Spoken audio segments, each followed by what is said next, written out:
Hello and welcome to a very special edition of One-on-One Nightly. Alongside Will Talent, I'm Colin Loughran, and we're happy to be with you streaming on Twitter and YouTube from 8:30 to 10 o'clock this evening.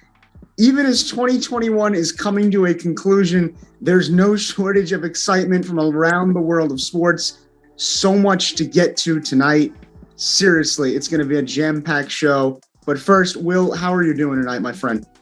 Colin, I'm doing fantastic. You know, it's a great night to talk about sports, but you know what night isn't a great night to talk about sports? Ups and downs, everything going backwards, forwards, sideways, you name the direction, it probably went there at one point or another. And really tonight feels like the culmination of that with the amount of sheer stories we have to talk about. I mean, first we're going to talk about the local basketball scene with the Knicks and the Nets. A lot going on there with those two teams, and really expectations meeting reality in some cases, maybe being a little bit below expectations in other cases, and the reality gets misconstrued with how those clubs are forming. Then we'll go over to the NFL. Jets and Giants, always filled with drama. I mean, every year feels like the same type of soap opera. I know you feel what I'm going for on that one. Absolutely, Colin. Jets and Giants, Knicks and Nets. At least the Knicks and Nets are giving us a little more excitement, like you were saying. Jets and Giants, you know, around this time we usually start talking about how bad their records are and then where they're going to be in the draft order. So, absolutely, those expectations and reality seem to be clashing with each other in both the basketball and football scenes here in New York. We'll also talk about some more general NFL storylines, a lot of great playoff implications coming up, a lot of great matchups that could really test the waters in terms of who's who going forward. We'll also talk about MVP, who might be in the running for that award. I know I have my opinion. I know you will definitely have yours as well. I'll be very shocked if they end up being the same opinion, but time will tell on that one. Then we'll also talk about local hockey here. Rangers and Islanders, certainly a treat for us this season. Again, another situation where expectations and reality have seemed to conflict with one another. Heading into the year, the Islanders were thought to be a favorite to win the Stanley Cup potentially, and the Rangers were looked at as more of the little engine that could. They might make a playoff push, they might not, but nobody really thought they'd be as good as they are, and the Islanders haven't been living up to the hype so far. Definitely not, Colin. UBS has not been their friend, we could say that. And the Rangers, like you said, exceeding expectations. Been a lot of fun to watch so far. And the NHL has just been pretty confusing, to say the least. So that's putting it mildly. Well, definitely confusing. I mean, we'll be talking about COVID, like I mentioned earlier at the top of the show.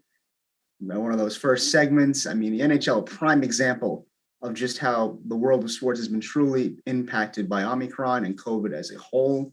And then we'll end our show late into the night. We'll talk about the college football playoff, an event that I know both of us are very excited for. Every year, I always look forward to watching these games and seeing who will eventually take home that championship.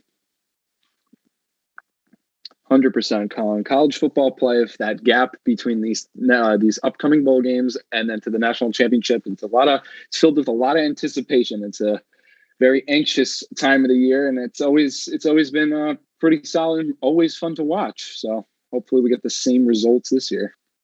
Anxious indeed, but you know what? Enough with the pomp and circumstance.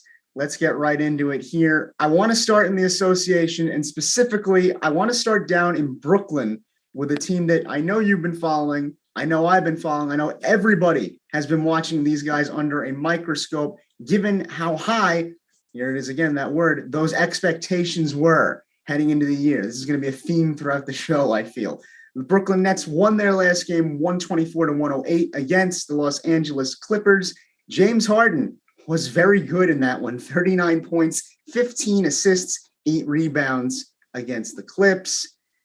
Will, I got to tell you, early in the year, I watched this Nets team who had struggled to kind of form a chemistry last year. They had moments where they looked great, other moments where they kind of looked fragmented and out of sync. This year was more of the same early, and now they seem to be coming into their own. And this game in particular was very scary, given the fact that they're going to be getting back Kevin Durant and Aldridge very soon, and Kyrie Irving very soon in some capacity or one way or another from COVID protocols as soon as Thursday against Philly. Getting those guys back is going to be great for that team, but it's even better when you combine it with the fact that Harden just played a great game. And early in the year, he's struggling, and he was part of the reason that team was struggling. Am I wrong in thinking that the Nets are only going to get better from here? Oh, you're definitely not wrong, Colin. They've had this kind of next man up mentality. You know, Kyrie Irving, we don't know the situation there. We really don't. We're never going to know. And then sometimes Durant, he'll either be resting or he's hurt. He has COVID. Same with Harden. You know, they're never all there together. Now, a lot of their depth pieces, specifically Patty Mills. I really want to highlight Patty Mills tonight because Patty Mills, he signed a very team-friendly 2-year, $12 million contract, and he's currently leading the Nets with 32 games played. He's averaging 14 a game, and he's shooting 45% from the field and 44% from three. So I really like to see how all of the guys on the Nets, you know, you can forget the Hardens and the Durants and the Kyrie Irvings. Everybody is stepping up and really doing a good job to make this team 23-9 and the top dog of the Eastern Conference. Right. You mentioned that 23-9 record, obviously number one in the East right now. I'm going to have to politely push back on one point you made there in that it's going to be about the role players in so many words, as you highlighted Patty Mills. Great pickup by the Nets. I'll say that much. I think he helps them in terms of depth that might have been needed last year. But more than anything else, I'm watching the stars because look, the NBA is a league where you need one or two guys that can flat out put the ball into the bucket to win you some games. The Nets have that. And as long as they stay healthy, they're going to be a threat. I mean, even last year with the injuries and how they were kind of limping into the playoffs and getting through that playoff run, they were maybe a smaller shoe size away from having a date with the Hawks in the Eastern Conference Finals.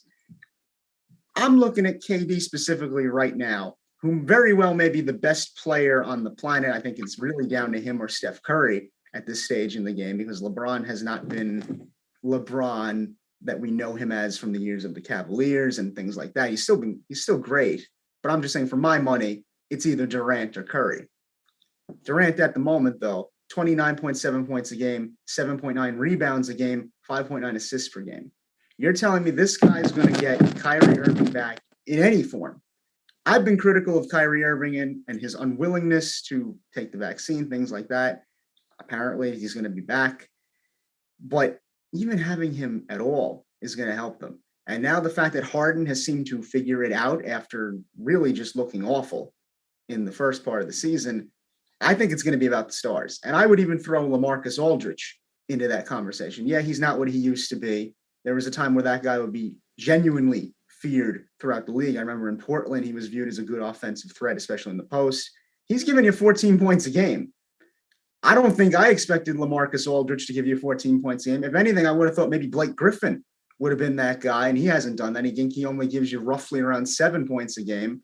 But even he has the ability to pop off every once in a while like he did last year early in the series against Milwaukee. I just think this is going to come down to the stars. And if you're Brooklyn, that had to be the strategy all along, because you're not banking on Joe Harris to hit you a game-winning three in the playoffs. No, you're going to give it to Durant, Kyrie, or Harden. Oh yeah, it's always been the strategy. I mean, why they wouldn't have gone after James Harden if that wasn't the strategy. So yeah, definitely KD being, honestly, like you said, with Curry, best player on the planet, has to be.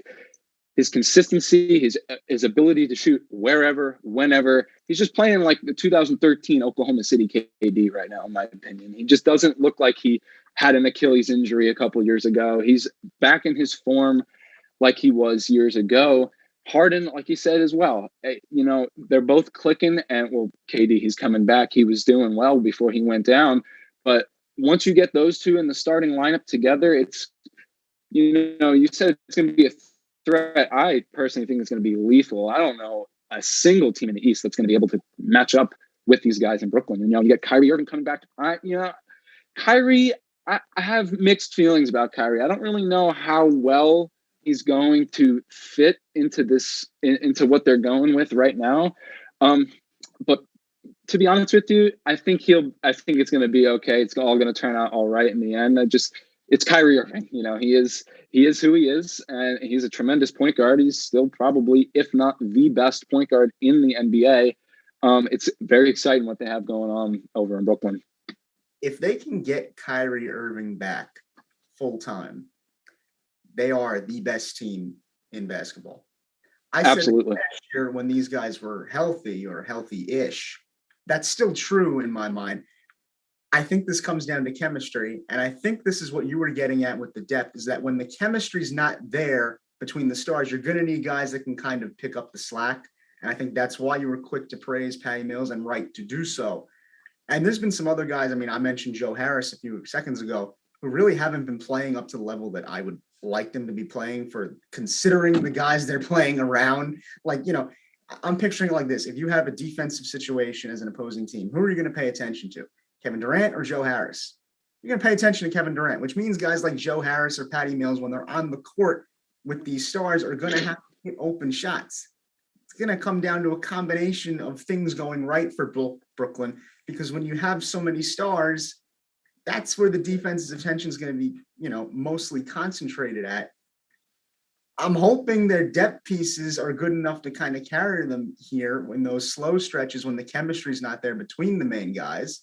I have questions about that, because I remember last year, the only guy that seemed to get it was Bruce Brown against the Bucks. I remember overtime came in that game 7. Bruce Brown was the only guy who would follow his shot and make sure he was playing defense. That can't happen this year. If the chemistry for some reason does not get there, as we're all expecting it to, and I fully expect it to, then 100% the depth players are going to have to step up. I will say there's one sign, I want to get your thoughts on this, that this is heading in the right direction. Last year, the big critique on the Nets early was that they don't play defense.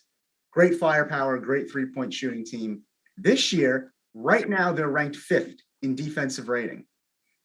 I'm encouraged by that, personally. I know some people might point to the strength of schedule, things like that. I'm not sure it's going to matter in the long run. I think the semblance of them playing any defense at all is a breath of fresh air in Brooklyn. Will, do you think that's going to make a good difference for them down the road? I think it'll definitely be a step forward compared to last year. But if we're being honest, Colin, this team is built to score and score a lot. They're going to win their games because they're just killing you from deep. And if they're not going to kill you from deep, they're just going to bang it inside down low. So, like we pointed out before, you got LaMarcus Aldridge down there. You got Blake Griffin, who's shown us that, he may not be the Lob City guy back in LA like he was 10 years ago, but he can still ball. So, that this defensive rating that we have going on over here, that's just an added bonus to how scary this Brooklyn Nets team can be. Added bonus that could pay big dividends for Brooklyn. If they can get the defense right, I don't know if there's anyone that could even push them to 5 games at that point. If this team has defense, it'll be a sweep. There's really not. Funny to think about. 1 year ago, didn't know if Brooklyn was going to necessarily string it together. They get these stars. You're right in the picture, right? There it is. 100%. I do want to switch a little bit here, get out of Brooklyn, head up towards Manhattan now. Talk about the other basketball team in New York, maybe the more blue-collared basketball team in New York, the New York Knicks. They've won their last game against the Minnesota Timberwolves by a score of 96-88. Bit of a sloppy game, sloppy shooting early for the Knicks. Thibodeau had to get very creative with play calling in this one, which I thought was very fun to watch at times. Leading scorer was Mitchell Robinson, 14 points. He also had season high in rebounds with 18 boards in the game. Really, the story of the Knicks this year has been inconsistency overall. I think, again, whereas the Nets had the expectations of you're going to be a powerhouse even if you just show up, the Knicks had to work for it from day one. I think that the expectation was that you'd be competitive. The question was how competitive. And so far, it's been kind of a mixed bag. You're 16-18 right now. You're 10th in the Eastern Conference. You've had flashes of being really good and flashes of being really bad.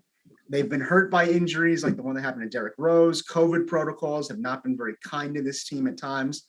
But overall, I'm pretty encouraged by what I've seen out of the Knicks lately. And when I say lately, I mean very lately, in the last maybe 4 to 5 games. I think this is a team that can compete down the stretch for a playoff spot. I think this is a team that could potentially win a playoff series.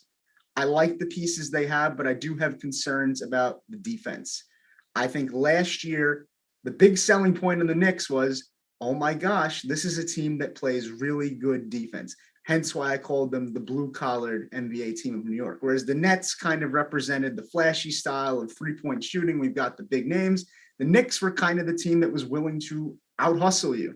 You had guys like Elfrid Payton, Reggie Bullock, who the average person might not know.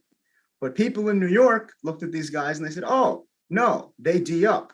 They know how to hustle. They know how to play. Guys like Julius Randle last year stepped up because they were doubted. No one really thought Julius Randle was going to win Most Improved Player. Went out there, proved everyone wrong, had a great season. Derrick Rose last year in New York won over the hearts of Knicks fans for being a great point guard off the bench and ended up being really their only source of consistent scoring in a series against Atlanta where they were kind of outclassed talent-wise. I like the changes they made. I think they have a chance to maybe really make a nice run here. Absolutely, Colin. The key here is the word consistency.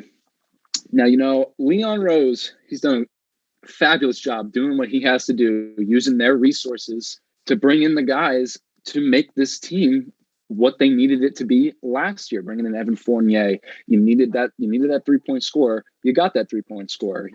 You brought back Derrick Rose. You brought back Alec Burks. But like I said, that key word right there, consistency. Right now, they're currently losing by 10 to Detroit, bottom feeders of the league right now. That is going to be what kills them. They can't. They'll go on a big run. They'll win a game or two, and then they'll lose a game or two or three. They need to get on a roll, and they need to be consistent. Julius Randle needs to be able to compete when it's not a nationally televised game. I saw the stat the other day. Julius Randle's averaging like almost, I think it's over 25 points when the Knicks are nationally televised, but when they're not nationally televised, it's under 20. So they're, like I said, that word consistency, it needs to be ingrained in their head. It's just not, it hasn't been there, but I do agree with you. I think the ball start rolling. Like it is a little bit right now. They'll be able to get into a playoff spot. And I think they'll be able to get out of the play-in territory. I think that there's a chance it could slide in at 6. But if not, I think there's definitely a good shot that they do make it into the play-in tournament.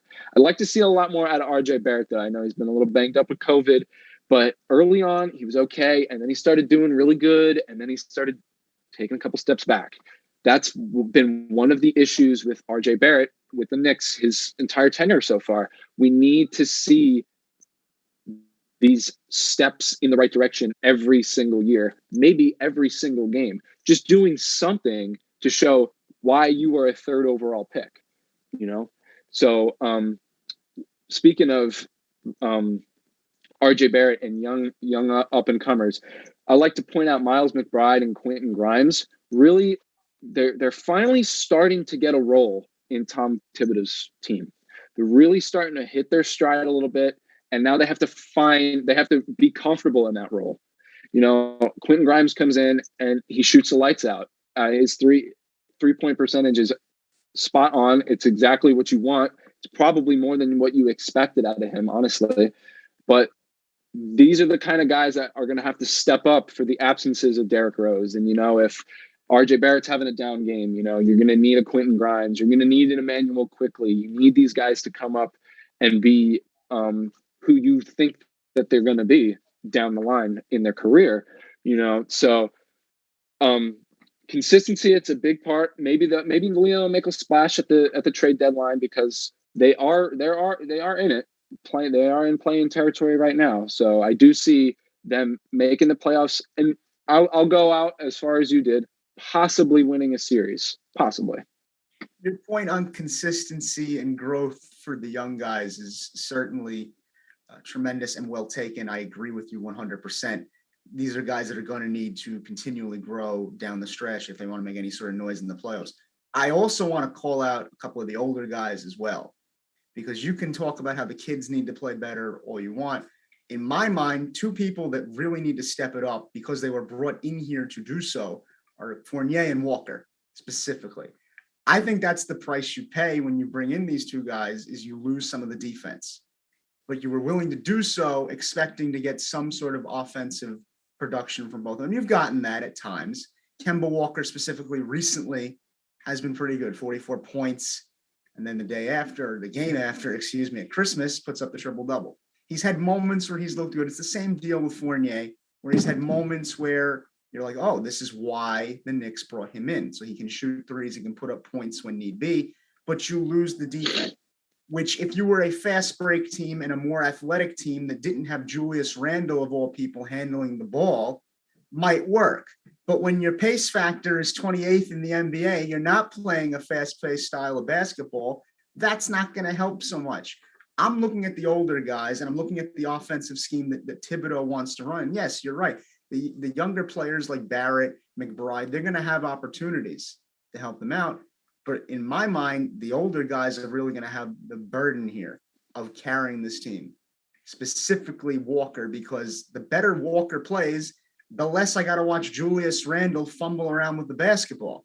I'd rather have Walker run a slow half-court offense each and every time and at least know you're going to get somewhat close to a good shot each and every possession. I think that's the Knicks' best shot here, is hoping that Walker can kind of be that guy to bridge offense to defense and vice versa.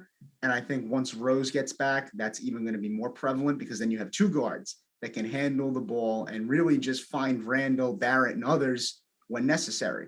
Because too many times this season, I've seen either Randall or another big culprit of this sometimes, Nerlens Noel. When he tries to dribble the ball above the free throw line, it's not the prettiest thing in the world. I think this is going to be a key for the Knicks moving forward, is really honing in on defense and honing in on establishing the fact that, yes, you guys are a slow half-court offense that is going to have to really stress a mid-range game and smart three-pointers. Don't just chuck it up for the sake of chucking it up. You don't have Steph Curry or Klay Thompson on a team. One of your better three-point shooters is still Julius Randle. Be smart and selective with three-pointers, and Will, I think we're on the money here. I think they have half of a chance of making some noise down the stretch. We're going to take a quick break, but when we come back, we'll talk about COVID and how it's affected the world of sports. Stay tuned.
Welcome back to One-on-One Nightly alongside Will Talent.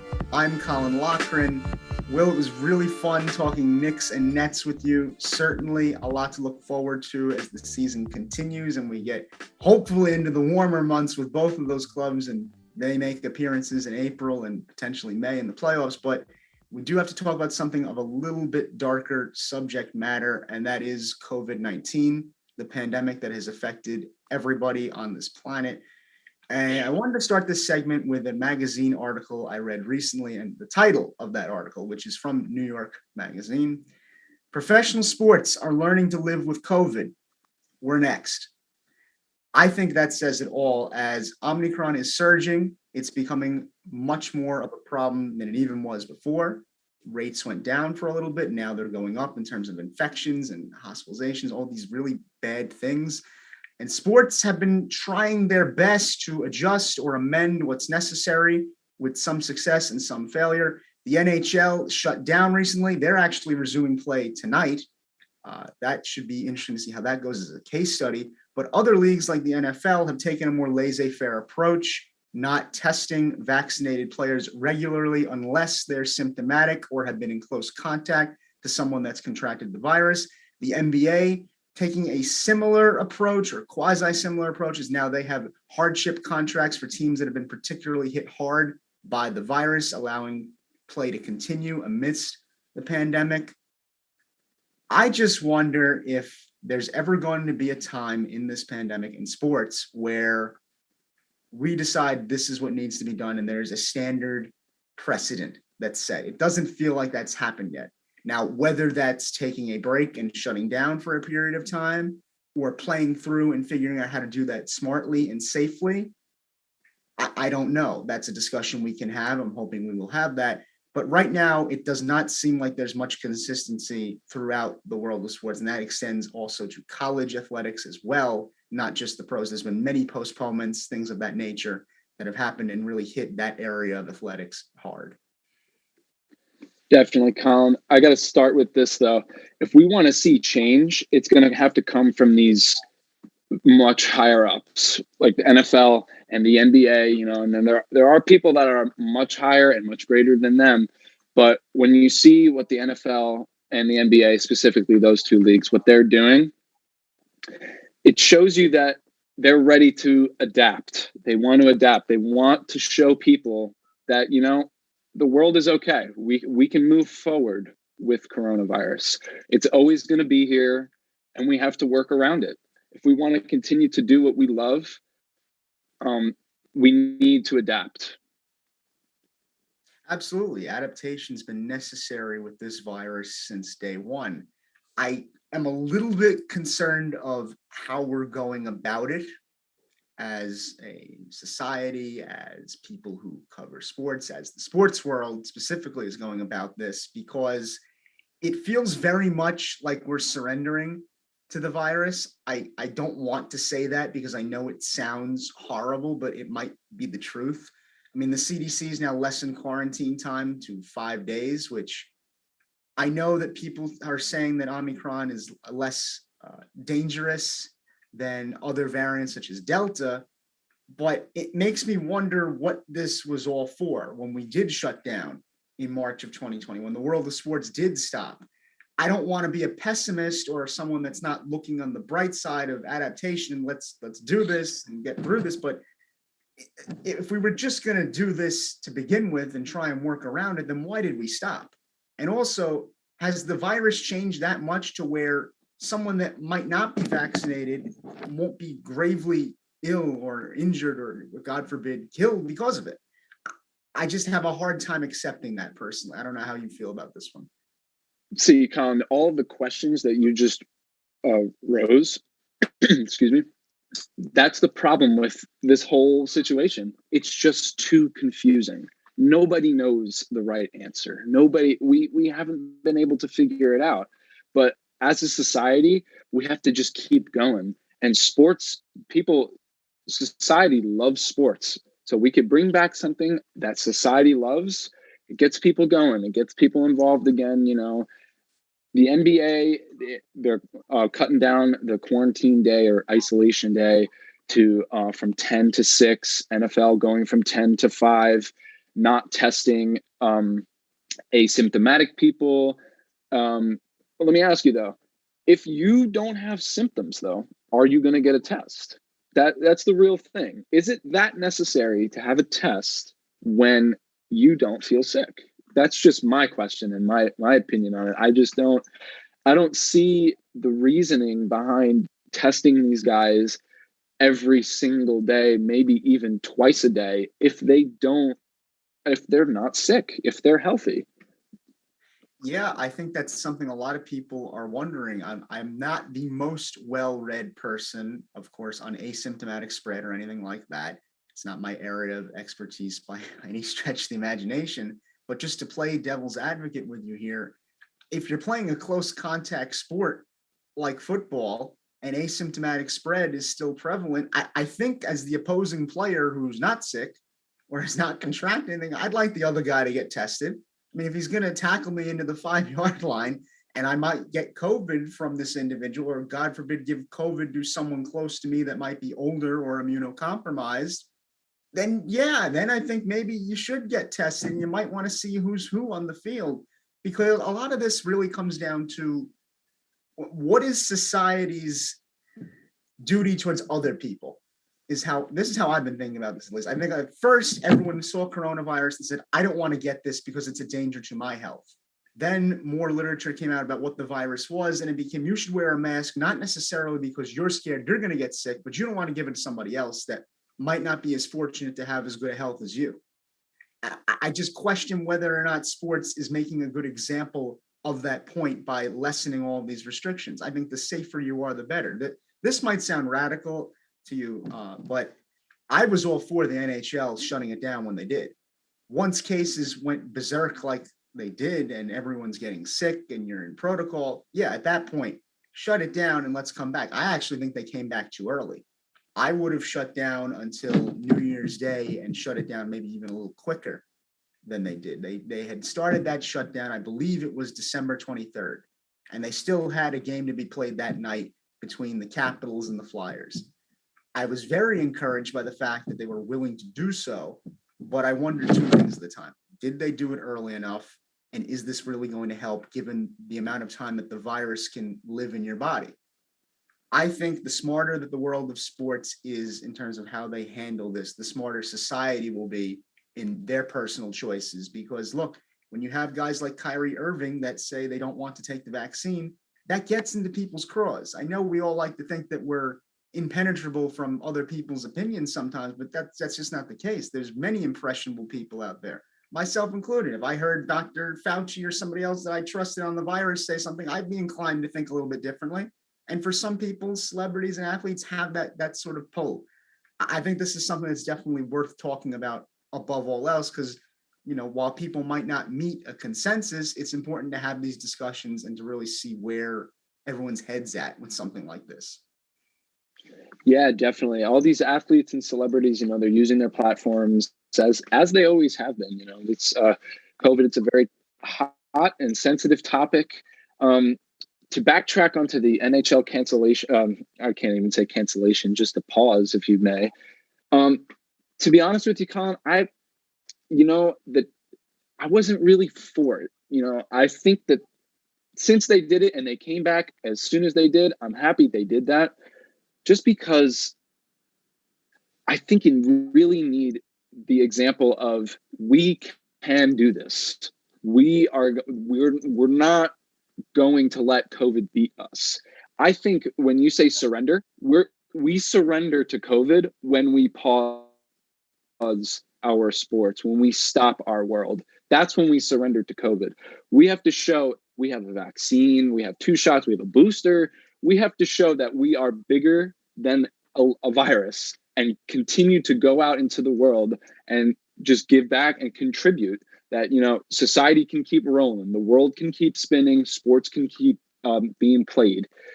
So I wasn't too happy about the pause, but it is what it is. It's over now. I'm happy the NBA and Adam Silver, actually, to quote him, he didn't pause because he said we have to learn to live with coronavirus, and he couldn't be any more true. we do have to learn to live with this thing because it's going to be around forever. And I think bringing sports back and just watching the leagues, just you see all the updates. This guy went down with COVID. This guy went down with COVID, and then the guys that they bring in specifically, we can go into depth into the 10-day contracts in the NBA. Look at all the guys that are getting opportunities, and they're stepping up, and they're playing good basketball, and they're able to put a product onto the field and into people's living rooms on television. So I think it's a good thing that the NBA and the NFL have found ways to continue to keep going. I totally respect and understand your concerns, but I'm ready for what they're doing and what the other leagues expect from the players. And let's just keep moving forward. Let's keep marching ahead.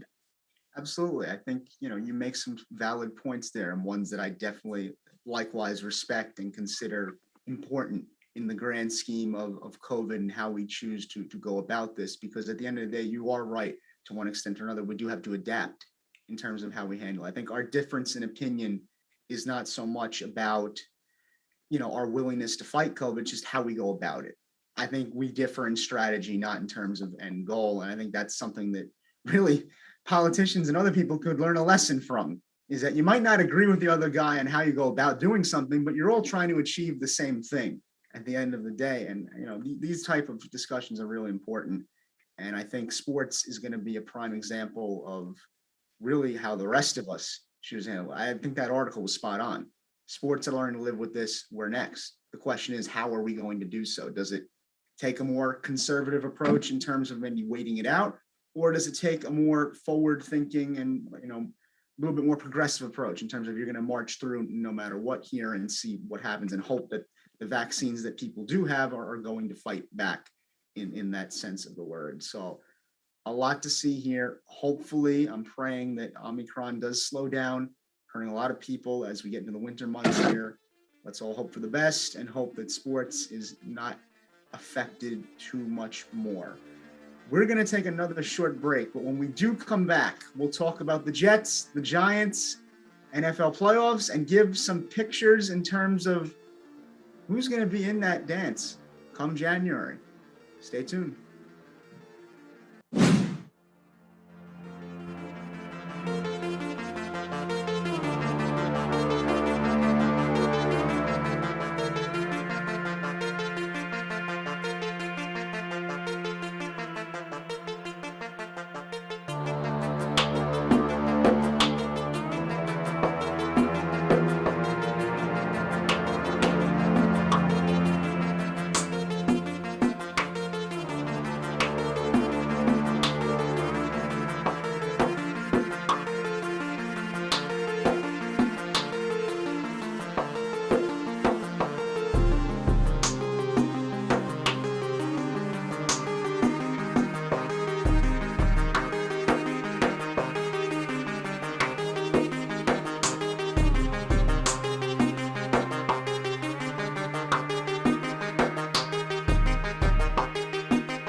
Hello and welcome back to One-on-One Nightly, streaming on Twitter and YouTube. Here with Will Talent, I'm Colin Lochran. Will, certainly an educational conversation about COVID and the impact it's had on the world of sports. Before we get into our NFL talk, we do have a note of sad news here in that John Madden, legendary football coach and broadcaster, has passed away at the age of 85. News came yesterday. Certainly a tremendous loss for the NFL community and the sports community as a whole. Really, his teams with the Oakland Raiders are known as some of the giants of football and prime examples of great defense on the field. I know our generation's very familiar with him from the Madden video games, really a name that will live on for years to come. Yeah, definitely, Colin. I was very saddened to hear this news about John Madden. And it's interesting you bring up generations. I was talking to our producer, Alex Walls, about this yesterday. Madden, he touched 3 different generations. One, he was the coach. One generation knew him as the Raiders coach. The other generation knew him as the very colorful color commentator. And then the third generation, probably our generation, knew him more for the video game. So just all of the lives that he touched throughout the 30, 40 plus years that he was around in sports is just remarkable, and he'll be deeply missed. The magnitude of what he was able to accomplish with those 3 different generations is truly remarkable, and he will definitely be missed. On another note of football here, as we do have to talk about the locals, the New York Jets beat the Jacksonville Jaguars 26-21. Zach Wilson 14-22 passing in that one with a touchdown in the air and a 52-yard rushing touchdown. The Jets are 4-11 though, so this was really not a needed victory, dare I say, given what they're trying to accomplish. I don't know. I look at the Jets every year and it feels like the same story. They're jockeying for draft position and they don't know how to help themselves. Yeah, it really, you don't want to say this, but I'm going to say it. It was kind of an unnecessary win. The Jets they've just been notorious for every single year. They're going to win. They're going to show up late in the season and completely mess up their draft positioning. And this win over Jacksonville was exactly what that was. And it just hurt them once again, even though it was a W in the books, so hopefully whoever they decide to go with at whichever pick that they're going to have isn't a complete bust. Yeah, I look at the picks that they're going to have. I don't know where you start to build back this team because it really is a build back situation. I remember early in the year before the NFL season had begun, we were talking about expectations for the Jets and Giants. A lot of people had said that the Jets had a nice little wide receiving core that could, do some damage. Braxton Berrios, Davis, guys like this that could really help you out. I don't know what good these guys are going to be if you don't have an offensive line that can first protect Zach Wilson. That's also something we're going to get into with the Giants, where you need one in order for those other guys to be useful at all. Because in this game specifically, Wilson had a little bit more time in the pocket, but you saw, we were talking about earlier, he had a rush to accomplish a lot in this game. I remember there was a 4th down, I think it was right before the end of that first half. He had to scramble outside of a pocket that had collapsed to make something happen. Not that that's a bad thing. That's an ability that most modern day quarterbacks have, like Lamar Jackson, the Patrick Mahomes of the world. But I'm not thinking that's something they want to make a habit of, especially with how hard these defenses will come at Zach Wilson. That was my big critique on him when they drafted him, is that he's not a physically imposing guy, right? Like when I look at Zach Wilson, I don't view him the same way I view Ben Roethlisberger. People now will laugh at me for saying that because Roethlisberger is old and he's getting frail. But there was a time when Roethlisberger looked like the type of guy that could come back from a barbecue, go out onto a National Football League field, throw 6 touchdowns, and win you a Super Bowl.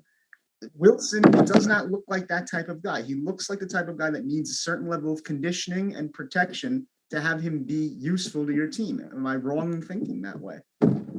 Absolutely not, Colin. I think you're spot on, honestly, because, you bring up Roethlisberger. Wilson has something that Roethlisberger never really had, and that's mobility. Zach Wilson can really move in that pocket. Very similar to, out of the pocket as well, because he's usually out of the pocket. Him and Daniel Jones both they can work on the ground. They don't need to sling the ball 60 yards down the field to help the squad out. They can use their legs and get themselves a first down. But when you have like a second at most to make a decision on who you're going to pass to, it gets kind of tough because you can't scramble every single play. if I'm the Jets, you have 2 first-round picks, 2 top 10 potentially first-round picks, because you did get that first-round pick from Seattle in the Jamal Adams trade. You gotta target an offensive lineman. I mean, Mekhi Becton, and who else? You gotta get somebody else to help solidify that line and protect who is supposed to be your generation quarterback. We thought it was going to be Sam Darnold. We all know how that worked out. So we moved on to Zach Wilson, and you got to address what's going to keep your generational quarterback on the field, and that's a line. And another thing that the Jets really need to target is a secondary, specifically cornerbacks. I'm thinking Derek Stingley Jr. from LSU, but LSU, we do understand what happened the last time the Jets took a guy in the secondary from LSU. So either way, though, those are 2 areas of need that the Jets really need to address, and more specifically the offensive line, because you're protecting your most precious prize, if I may. Right. I think you're going to have to protect him, because there's a difference between wanting your quarterback to be mobile and asking him to run on every snap that he has to take for a pass. And I think you're also correct. Stingley would be a great option for the Jets defense, and you have to trust that he's the guy he was in 2018, 2019, and not who he's been as of late. Because if you're going off of who Stingley's been recently, then you're right. Then you kind of roll your eyes and kind of grimace while you make the pick. Certainly, there's no cure-all for the Jets. There never has been, and there's not going to be for quite some time. This is going to be a process. I think Joe Douglas understands this. I do like the wide receiving core. I like Denzel Mims. I like Corey Davis. I like the pieces they have there, but you need other things to build around that before you can really say, oh, this is a great core, because they're doing so much on the field. In that spirit of not putting things into place properly for a wide receiving core to have success, there's also another football team in New York who suffers from the same syndrome. That's the New York Giants. They lost this past weekend, and to say they lost is a glorious understatement. They were pounded 34-10 by the Philadelphia Eagles. This comes along with the news that Joe Judge and Daniel Jones are expected to be retained by the New York Football Giants. They will be on board for next year. I know this has caused a lot of mayhem amongst Giants fans that disagree with this. Some people love it. Some people hate it. I'd say most don't like it. Will, I want to get your thoughts on this in a minute. Personally, I like bringing back Daniel Jones because I'm not quite sure what he is yet, because as we were talking about with the Jets, he didn't have a good offensive line.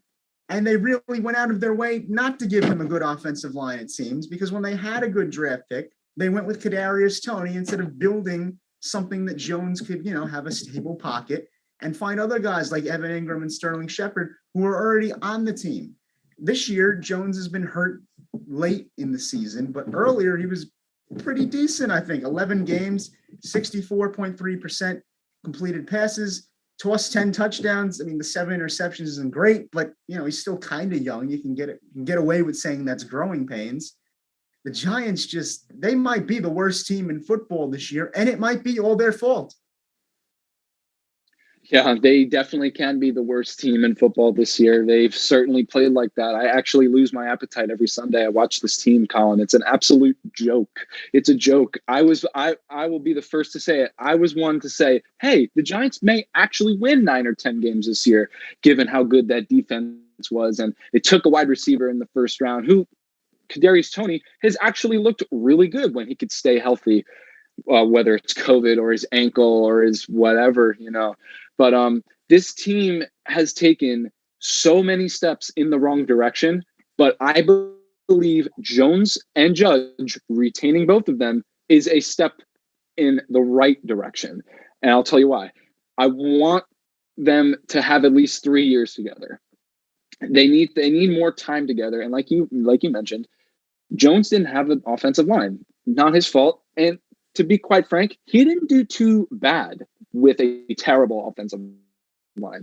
He actually looked much better this year. He looked like he was making strides, like he put in that work in the offseason. Not saying that he hasn't before, but there was just something else this year in the games that they hung around in and the games that they won. Like, for example, the game against the Saints, he looked like a very well put together quarterback. He put together a game-winning drive for this team. and they took off a good NFC team. So the Giants, it's very similar to the Jets. They need offensive line. You're never going to save Daniel Jones if he's constantly on the ground or if he's constantly trying to run away from some huge lineman or linebacker trying to bury him into the ground. It's just not going to work. You're never going to have a franchise quarterback if they don't have that protection. And at least with the Giants more so, the Jets, they have a good wide receiver core. I just think the Giants is a little stronger, and they've flexed their muscles thinking that it is. Spending that much money on Kenny Galladay, wasn't too big of a fan on that. I know how good of a receiver is, but when you pay someone that much money and we're in week 17 and he has no touchdowns, that's an issue. That money could be going to a lesser receiver because the core was already good enough to begin with. And then whatever's left from that lesser receiver could have gone to the defense, could have gone to the line, spread out the wealth a little bit, So the Giants, they do, like the Jets, have 2 first-round picks. This week, people may say it's a big week. Personally, win or lose, I don't really think it matters against the Bears. I really don't. Their records are very similar. Both teams probably going to wind up top 10 picks. The Giants having the Bears, like I said, having their pick. So the Giants have a lot of work to do. And Dave Gettleman probably being gone, I'm happy about that, honestly. He tried. It failed. His first-round picks, they didn't materialize. He did win in the second round, though. Ojulari and McKinney have been absolute steals in the second round. But I think it's time for new direction, and I think it's time for change. But I'm not ready to give up on the Judge and Jones saga. I'm not ready to get rid of that just yet. Thought it was classic. Oh, our offense hasn't been good. Let's blame Jason Garrett because that's the root of the I thought that was classic personally. I think it's going to be fascinating to see how this experiment, because it really is an experiment, because none of us know where this is going to be next year or what changes they try and make over the course of the offseason. I will agree with you. McKinney has been very good for them on defense. He's been a bright spot for a defense that really has not been anywhere nearly as good as they were last year. I thought that was a bright spot last year, the fact that week over week, the Giants defense kind of came together. They challenged for the NFC East crown, if you could call it that, because everyone had a losing record. And I thought that was something they could bank on this year, that at the very least, Judge and company would get the defense to kind of come together and form some consistency. That never happened. McKinney has been the bright spot on a defense that has otherwise been suspect.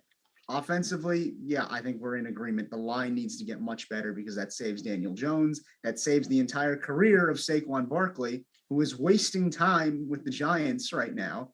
And unless you get both of those guys online, it's only going to get uglier. Oof. Maybe talk about something a little bit more lighthearted here than New York football. There are some good football teams as the playoffs are nearing and getting closer and closer each weekend. Will, I just want to ask you, highlight one team that you think could be a potential threat. Maybe not a favorite, or maybe it is a favorite, but just tell us one team that could really make some noise. I'm going to go with the classic pick over the last 3 or 4 years, Colin. Let's go Kansas City. How about them Chiefs? Patrick Mahomes, 8 wins in a row, looked extremely shaky the first couple weeks. I wrote him off in the beginning. I was like, the defense is terrible. The line is killing Mahomes.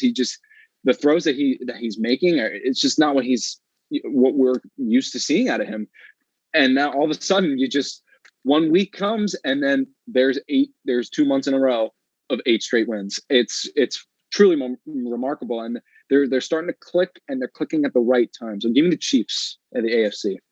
I like it. I know early in the year they had started 3-4. There were people, wondering, is this the same old Chiefs? Are they going to be able to figure it out? I think you're right to say they're right where they wanted to be this time of the year. I mean, anytime you're number one in your conference, you're smiling after the game. So they're going to be scary down the stretch, especially if they get that number one seed and home field throughout the playoffs. My selection for a team that's a little scary, maybe not a favorite at all, and maybe not someone that was feared heading into the season even, but I watched them this past weekend. I've studied them a little bit, and I think they're just such a throwback team that also has this infusion of youth that could be really scary come the cold weather. the Philadelphia Eagles. I know they trounced the Giants, and yes, I know it's the Giants who we just thoroughly bashed ourselves, but this Eagles team leads the NFL in rushing yards, and they attempt the least amount of passes in football. That's unheard of in today's NFL. It's a passing league, even with guys like Lamar Jackson and Josh Allen being able to run that sort of RPO scheme where, the guy can run, the quarterback can get out of the pocket, make something happen. This is a rarity to have a system that's so rush heavy and have it work. Because, yeah, they're not undefeated. They've had troubles like any team has. They're not necessarily a favorite, but I really like the personnel. Jalen Hurts is the right quarterback to run this type of offense. And I think his running backs are very underrated. Jordan Howard, Miles Sanders, I know they're battling injuries right now. They should be back this upcoming weekend against the Washington football team. They're pretty good. Boston Scott last week against those Giants, 41 yards, grabbed a touchdown in that one. Giant killer. Right. They have people that can kind of string together some nice carries and make something happen. What also shocks me about this Eagles team is on the defensive side of the ball, they've allowed the fifth least amount of total yards. That's great. That's exactly what you need in the playoffs because, you've accepted the playoffs. Everyone's a contender. Unless you're like last year, a team like Washington football team who barely won the NFC East and kind of got in there because it was that bad of a division.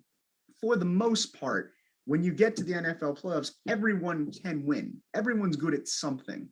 For the Eagles, you almost accept you're going to have the bend but don't break attitude on defense. The question is, can you bend enough to only allow maybe 2 or 3 field goals early and then milk the clock with the run game for the rest of that time, and also hope that Hurts does his job because he's attempted the least amount of passes of active quarterbacks as well because they're not giving him that many opportunities with this rush heavy attack. But he also has Devontae Smith. So if by chance you get the defense snoozing because they're expecting the run game, which they would be right to do so because it's been so strong, well, boom, you got a play action opportunity. Devontae Smith is a great vertical threat. He just got 7 points. I wouldn't want to play Philly in the playoffs at all. I know they're not going to get a home game because Dallas has already clinched the NFC East. That's sealed up, but I think they're scary. I would want no part of them personally.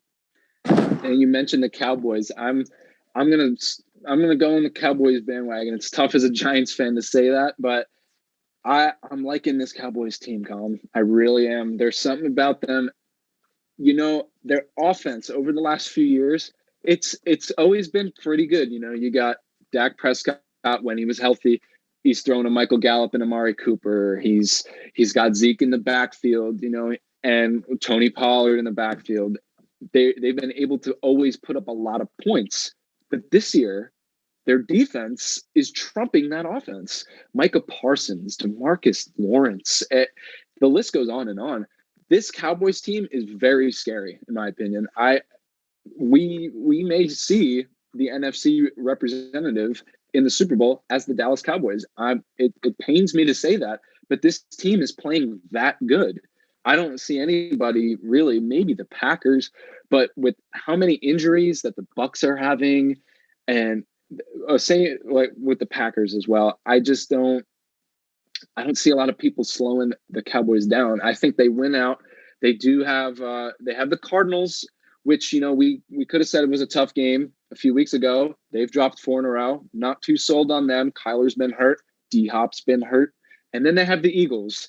That's going to be a very good game to watch. It's going to be an interesting game to watch, even though the NFC East is already locked down.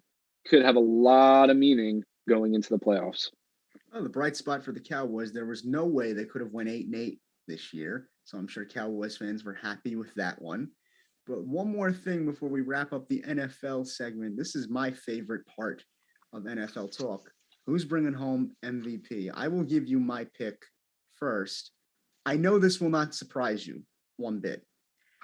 I am, of course, going with Tom Brady for multiple reasons, most of which right now are statistically inclined. 37 touchdowns, which is first in the NFL. He's first in passing yards, second in QBR, also first in passes completed. And he's got a game against the Jets this Sunday where that secondary is not too hot. I could see him putting up 4 touchdowns in that one. if the offense is so inclined to have a more pass heavy attack. I know last week they relied a little bit more on Ronald Jones to get the job done, a little bit more ground game. Arians has been known to kind of switch it up this year as opposed to last year. It was more no risk it, no biscuit. He's had a great year. He was my pick at the beginning of the year. I'm sticking with that. I know other guys like Rodgers, Jonathan Taylor are going to make their case for MVP. But in my mind, at Brady's age, to be doing what he is doing is commendable and should be rewarded for that in and of itself. But then to put up the number of stats in comparison to other guys that you're competing against, like Mahomes and all those guys I mentioned, is incredible. He's my pick to win MVP this year. So you mentioned Jonathan Taylor, incredible year from a running back, something that he's breaking records. You know, he's just something that we haven't seen probably since Adrian Peterson's MVP season. And then you can go with Rodgers, you know, A-Rod. Can't go wrong with A-Rod, especially how well the Packers have been playing. And you got Mahomes. You always got to throw Mahomes in there, especially like I mentioned before, 8 wins in a row. It's really starting. He's making those magical passes when he's like bending off to the left and right. He's finding Kelsey. He's finding Tyreek Hill.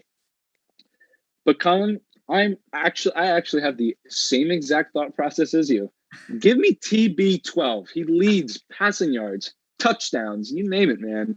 He's almost at 4,600 passing yards, 37 touchdowns. I mean, the guy is a well-oiled machine. He's a fine wine. He wants to play until he's 50. Give him his 4th MVP. We'll see what they do in the playoffs, but he is really, and he always has been, he's been the reason that this team has been able to stay the course despite the Antonio Brown incidents and injuries, the Mike Evans injuries, the injuries on defense, Chris Godwin going down for the rest of the year. Tom Brady is the focal point of the Tampa Bay Buccaneers. And in my opinion, he adds the most value to his team. Give me TB12, MVP number 4. Love that pick. I hope it happens too. Grew up watching the Patriots. We'll see what happens here. But we're going to have to take a quick break here. When we come back, we'll have to go on the ice. Talk about the locals, Rangers, Isles. Coming next here on One on One Nightly.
We're back here on One Nightly, a production of WFUV Sports. I'm Colin Lochran here with Will Talent.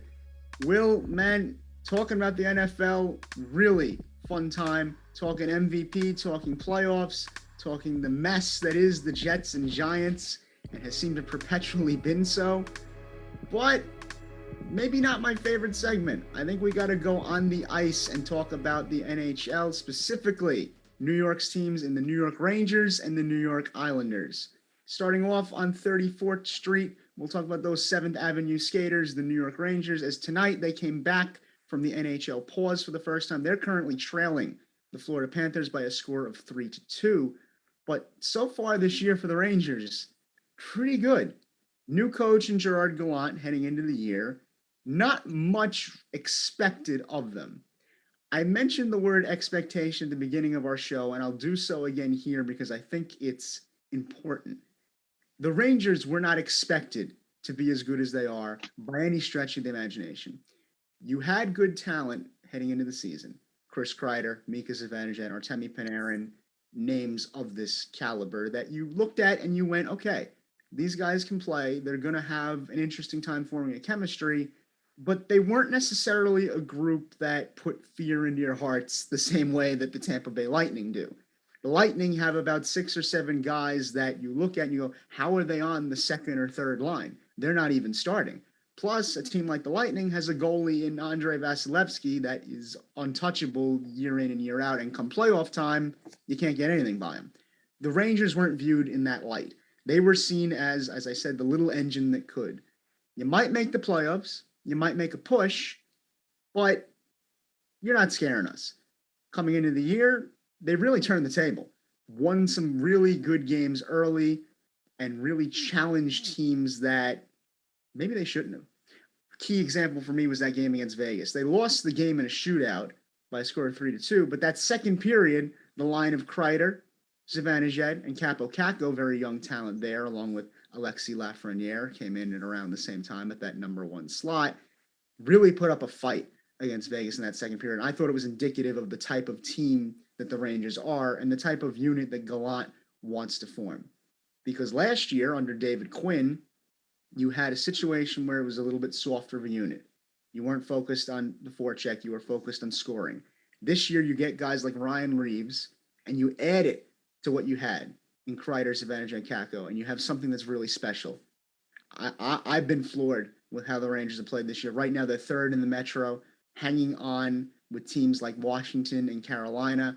I think they're going to be a book it type of situation for the Stanley Cup playoffs. How far they go is something we can talk about, but just what are your thoughts off the bat about how the Rangers have been so far? The Rangers, they hit the nail right on the head with the 2 words that we brought up before earlier in the show. Expectations and potential. This team is extremely young, and they're showing the potential that they have for not only this season, but for the years to come. I mean, look at this young core that they have. This is no joke. They're exceeding the expectations for this season, and it just shows how dangerous they can be in the Eastern Conference, where they are the 5th seed right now in the Eastern Conference, in the year that they weren't supposed to even sniff that. So, Chris Kreider doing what he does. He leads the team with 18 goals. Artemi Panarin, 33 points, leading the team. And Adam Fox, 26 assists.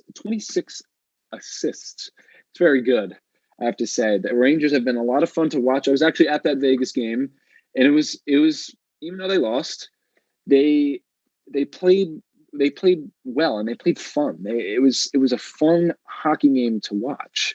This team has a lot of potential, and I'm excited to see what they do moving forward.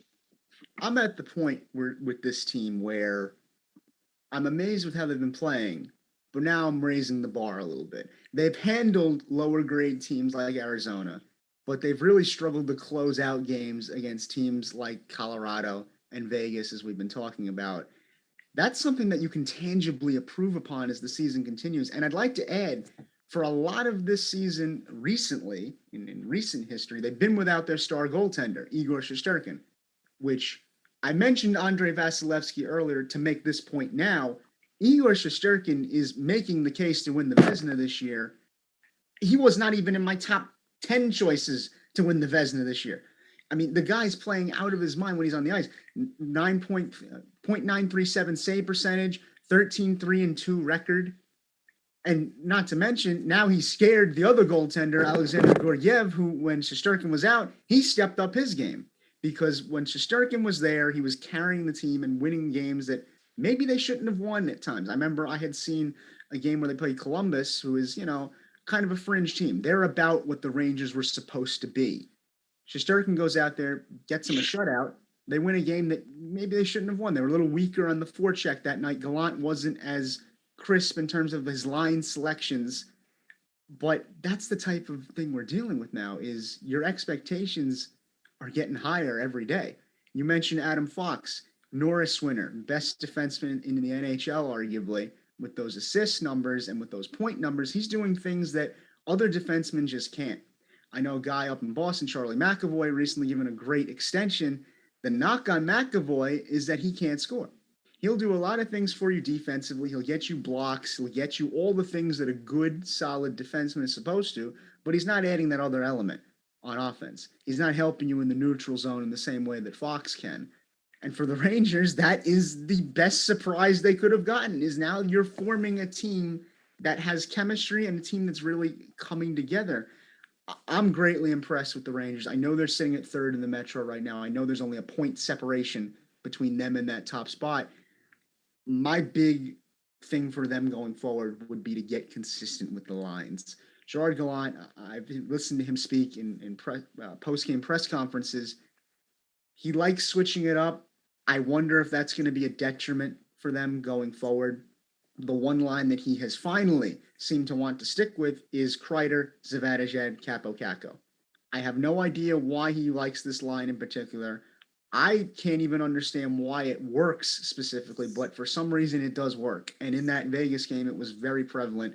You had two guys on the outside that were aggressive on the forecheck, and you had a big guy in Chris Kreider really just pestering the Vegas goalie around the net constantly. And that's exactly what you need when you're trying to infuse youth with some veterans that add a physical presence. The Rangers were smart in some ways here. They didn't want to be what they were last year, where you were kind of the softer team that was going to hit some slap shots and get you some pretty points. No, now they're trying to be more than one thing, and I think it's working for them so far. And if anything, Gallant reinforces that. We're going to play a hard brand of hockey, and we're also going to have moments where, our offensive firepower shows up. In a lot of ways, he's exactly what Joe Judge wanted to be, only Gallant is successful so far. Oh, man, those New York Giants, they always find a way to come back, don't they? Right. I mean, you can't not talk about the Giants if just can't do it. You got to knock on the Giants here, but of course, Rangers, incredible story so far. I'm expecting big things from them as we progress through this NHL season. The other team on Long Island, unlike the Rangers, I actually expected something from the New York Islanders heading into this year. As last year, they challenged those aforementioned Tampa Bay Lightning to a Game 7 of the Eastern Conference Finals in the Stanley Cup playoffs. I looked at the Islanders going into this season, and I said they could do that again, and they should probably win this year. Barry Trotz, very great coach. He's the type of guy that, like Gallant, wants his teams to play a certain brand of hockey. That was no surprise last year. It's no surprise this year. What happened this year has been the surprise, in that the Islanders are now in the basement of the Metropolitan Division, and it doesn't look like they're going to get out of it anytime soon because they've been ravaged by COVID. They've been ravaged by injuries. Nothing has gone right for this Islanders team. Matthew Barzal, Anthony Beauvillier, Zach Parise, these are all names that have been affected by injuries or COVID in one way or another. As a team, these are the type of numbers that worry me. I know we could talk stats all day long, especially with the sport like hockey, where there's just so much to pick from. But when I look at success of a team, something that is telltale to me is power play. Your ability to score on the power play and your ability to kill opponents' power play opportunities is paramount for your success in the NHL. The Islanders are bottom 10 in power play right now, and they give the opposition the second most penalty minutes. I don't care who's on the ice at that point. That is just bad hockey, and it's not fundamental hockey. It's basic math of anything. If you're not scoring on the chances where you have an odd man rush or an opportunity in that regard, and you're not helping yourself by playing smart hockey and not getting called for hooking calls or anything like that, and you're giving the other team a chance to score on you, you're not going to win many hockey games. No, definitely not, Colin. And, like you said, They went from cup contenders to just straight up pretenders. It's been a very as a Ranger fan, it hasn't been too bad to watch, but in terms of the NHL, it it's a bummer because this team they were the team that was going to knock off the big bad Tampa Bay Lightning back to back conference finals. You brought up Matthew Barzal, the injuries affecting the Islanders there. Also, another one to point out: Brock Nelson leads the team in goals right now with 10. He's out with COVID. UBS, the new arena, has just not been very kind to them. It's not the Coliseum anymore. So there's just a lot going wrong for the Islanders when it shouldn't be going wrong, but it just is. And, unfortunately, that's just how sports are sometimes. Sometimes you have surprising years, good in good ways and in bad ways. And this is definitely in a bad way for the Islanders. Oh, yeah. I mean, nobody saw this one coming. It's very bad for the Islanders, especially considering how high those expectations were at the start of all this. And someone that I really want to pinpoint as a problem for them is Semyon Varlamov, one of their goaltenders. They have two goaltenders, Ilya Sorokin, Semyon Varlamov, both of whom, were very good last year in the Stanley Cup playoffs. Semyon Varlamov, personally, I watched dismantle the Boston Bruins in that second round, and it was amazing to watch because Boston has such great players. Brad Marchand, Pasternak. Last year, David Krejci was still there, and this was considered kind of a cool feat for Varlamov, the fact that he could play this well against such a great team and a great unit. This year, he's just not been as good. Whereas Sorokin was maybe struggling a little bit more in last year's playoffs, he's had a great year, Ilya Sorokin. Varlamov, on the other hand, not so much. 1 in 5, 2.99 goals allowed per game. Not too great, if you're asking me. His save percentage is 0.900, right on the dot. So you're treading water. You're treading water at that point. You're not impressing anybody with those type of numbers. And when your team is hurt and when you're not doing well on the power play or the power kill, you need your goalies to step up, and you need both of them to step up in today's NHL. It's not like it used to be where you'd be able to run out a guy like Lundqvist every night and kind of hope for the best that he would stay in there. The Islanders really need to shape it up, and it needs to happen fast. Mathematically speaking, you need to hope for a lot of luck at this point. In addition to winning the games that you can win, you can't lose in shootouts anymore, and you can't afford to just get scraped night in and night out. If you're the Islanders right now, it comes down to getting your key guys back. I think getting Zizekas back and Beauvillier back in particular will help them, and they'll be better on the power play because of that. But you also need your goaltenders, both of them. Varlamov, I'm looking at you, to play up to the level that they should. Any chance for the Islanders to make some noise here, Will, or is this a lost cause on Long Island? I think that there is definitely a chance coming out of the pause, and there's still a lot of hockey to be played. I just look at the top of that Eastern Conference, and I shake my head. I'm like, there's no way that this team is going to get back up to where they were last season. Now, could they sneak in? Of course they could sneak in. I feel like if they get it all back together, bringing back guys from COVID or whatever injuries that they had. But right now, it's tough. It's definitely tough to say, oh, yeah, the Islanders, they're going to make a comeback. It's really tough right now. The Rangers run the town, as they should. But the Islanders, I don't really see them making too much noise. If anything, they do creep in towards the end, but right now it doesn't look too good. If they pull this one off, UBS will be packed for those Stanley Cup playoffs. I can tell you that much. Right now, the Islanders sitting at 8th in the Metro with 22 points, right below New Jersey, who has 27 points, and above them, Philadelphia with 29, and it keeps on getting higher and higher. Eventually, you get to the Rangers, as we discussed, sitting at 3rd in that Metro. A lot of hockey left to be played. So much of this NHL season left.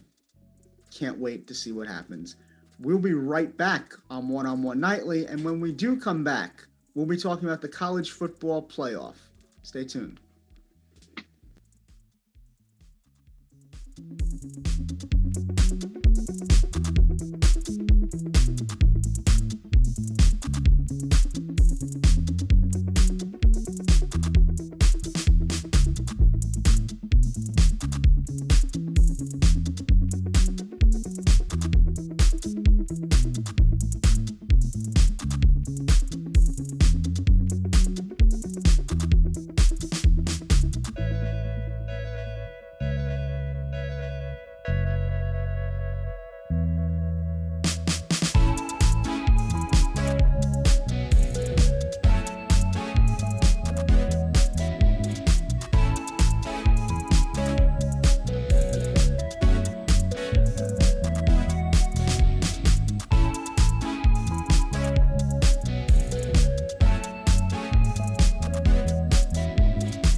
Welcome back to One on One Nightly. Alongside Will Talent, I'm Colin Lochran. Will, we've reached the final 10 minutes of tonight's show, and what better way to spend it than to talk about the college football playoff, something I know we will both be watching with those games coming up very, very soon. Matchups, let's get into it. Number 1, Alabama taking on number 4, Cincinnati. Maybe a little bit more cut and dry. I think we'll talk about that one. But then the one that really intrigues me is that 2-3 matchup between Michigan and Georgia. Will, I want to get your thoughts on these matchups first. Who do you think is going to be taking the semifinals home? And if you can, who do you like for that final? All right, we'll start off with the Cotton Bowl. Cincinnati, Alabama, 1-4. Alabama, 13.5-point favorites. Cincinnati, what an incredible story they've been this year. I believe that 13-0, just really good football and a lot of fun to watch. It was just really entertaining every time they took the field. But at the end of the day, you have Nick Saban and you have the Heisman winner in Bryce Young. I don't really see Cincinnati making any noise against the Tide. I just don't see it happening. And when you have a guy like Nick Saban who's been in these positions before, he just knows how to execute. He knows how to get it done. He knows how to close the deal. I'm taking Alabama 100% over Cincinnati. Great season by Cincinnati. I just see the Crimson Tide rolling right in to another national championship game. I would tend to agree with you there. I sat down to look at this matchup, and then I reminded myself, it is Nick Saban.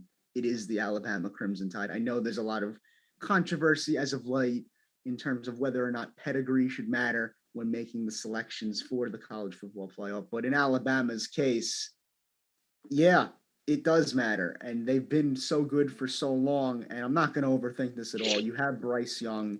He's going to be heavily featured in this one. 43 touchdowns to 4 interceptions this year.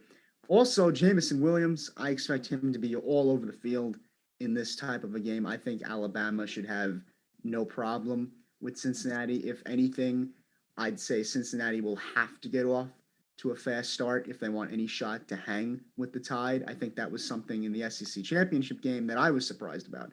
Georgia got off to a nice start, and it kind of kept them in the game for maybe longer than they should have been in that game. But when you have a fast start, it allows you to kind of make some mental errors down the stretch that you don't normally want to make. Not that anyone wants to make those type of errors, but a team like Alabama or the old school Patriots forces those errors because there's that air of fear in that if I make this error, or you don't want to make the error, that's the whole thing. So yeah, I see Bama taking this one pretty easily. What about that Michigan-Georgia game, though? This one's a little bit more interesting, I think.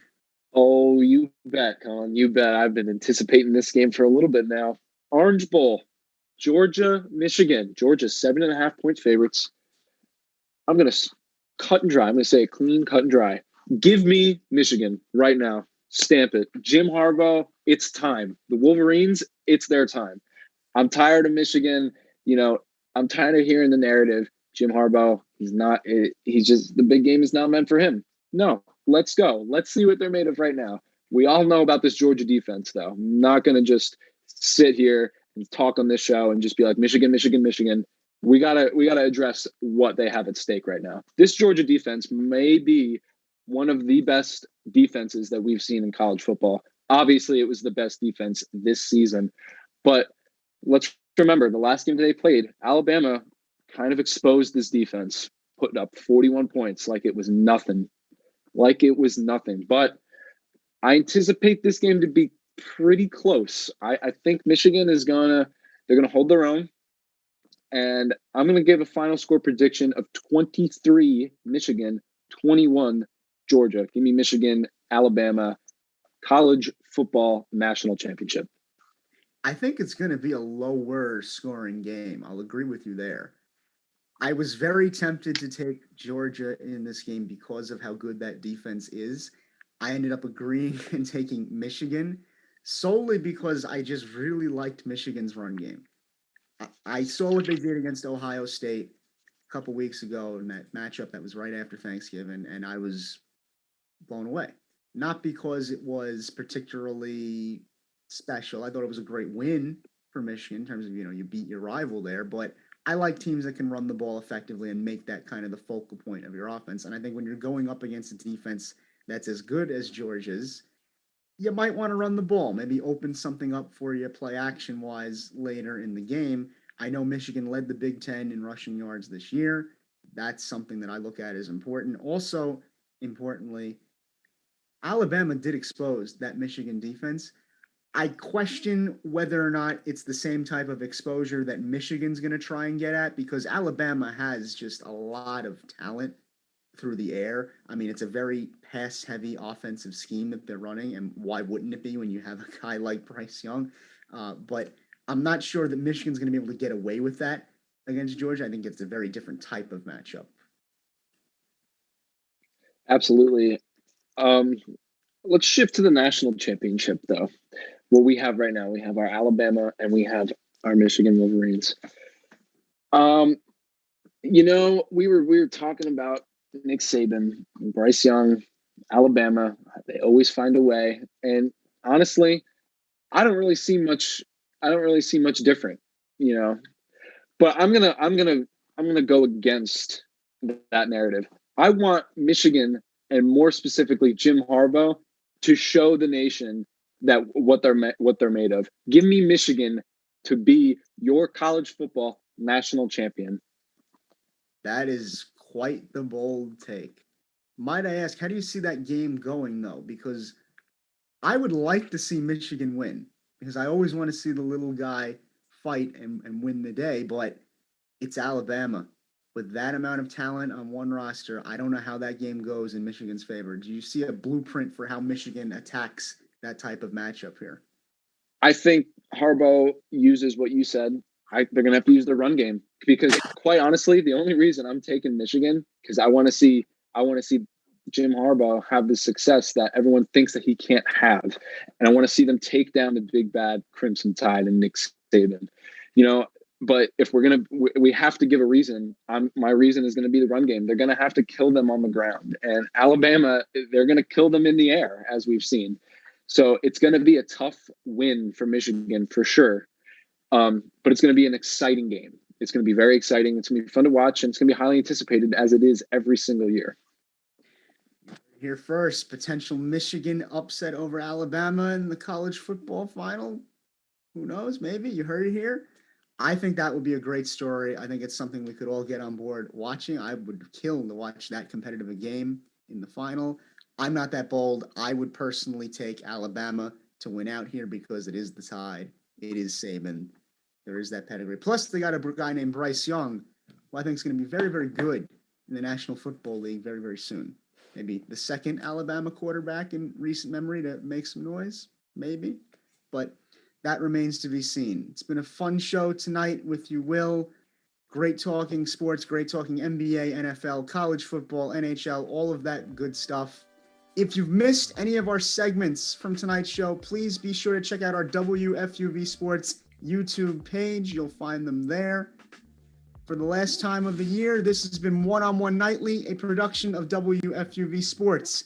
Our sports director is Bobby Chaffardini. Our producer tonight has been Alex Walls. For Will Talent, I'm Colin Lochran saying good night and thank you for staying with us on One-on-One Nightly.